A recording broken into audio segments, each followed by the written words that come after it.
امام علی علیہ السلام اللہ کے بندوں کو انسانی دماغ کی طاقت کے بارے میں بتا رہے تھے۔ اتنے میں ایک شخص پوچھنے لگا، یا علی، کیا انسان کسی دوسرے انسان کے بولے بغیر اس کے دماغ کی بات سن سکتا ہے؟ بس یہ کہنا تھا تو امام علی علیہ السلام نے فرمایا، ہاں، یاد رکھنا انسان کے پاس صرف یہ 5 حواس نہیں جس سے وہ دیکھتا، سنتا، چکھتا، سونگھتا یا چھوتا ہے، بلکہ اللہ نے ان حواس سے مبرہ بھی ایک حواس کو خلق کیا۔ وہ کہنے لگا، یا علی، وہ حواس کون سا ہے اور کیسے ہو سکتا ہے کہ دوسرے انسان کی بات بغیر کہے دوسرا انسان سن لے؟ امام علی علیہ السلام نے فرمایا، یاد رکھنا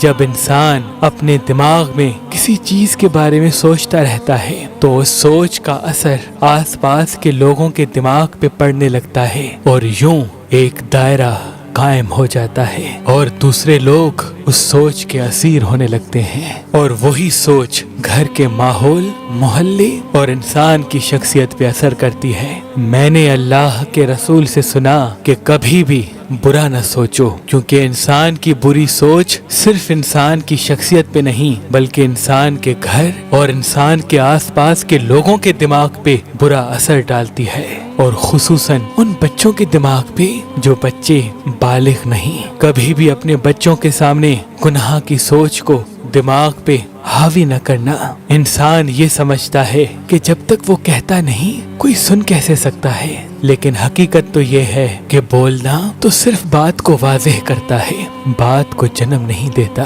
اللہ نے انسان کے دماغ میں ایسی طاقت عطا کی جو کسی کے بھی دماغ کے چلتے ہوئے خیالات کو معلوم کر سکتی ہے۔ تو اس نے کہا، یا علی، اس طاقت کو کیسے بڑھایا جائے، ہر کسی کے خیالات کو کیسے سمجھا جائے؟ امام علی علیہ السلام نے فرمایا، یہ طاقت تقویٰ اور پرہیزگاری سے بڑھتی ہے۔ یاد رکھنا اپنے نفس کو پاک رکھو اور جتنا ہو سکے حاضر دماغ رہ کر لوگوں کے احساسات اور جذبات پہ غور و فکر کرو، اور اللہ کے مخلوق کے درد کو اپنا درد سمجھو، اور جب بھی کسی انسان کو دیکھو تو یا علیم یا کلیم پڑھ کر پھر دیکھو۔ جب یہ اوصاف تمہارے وجود میں پائے جائیں گے تو تمہارے دماغ کی طاقت جس سے تم دوسروں کے دماغ کے خیالات جان سکتے ہو تم میں بڑھتی جائے گی، اور یوں تم بغیر سنے لوگوں کی باتوں کو معلوم کر سکو گے، لوگوں کی باتوں کو معلوم کر سکو گے،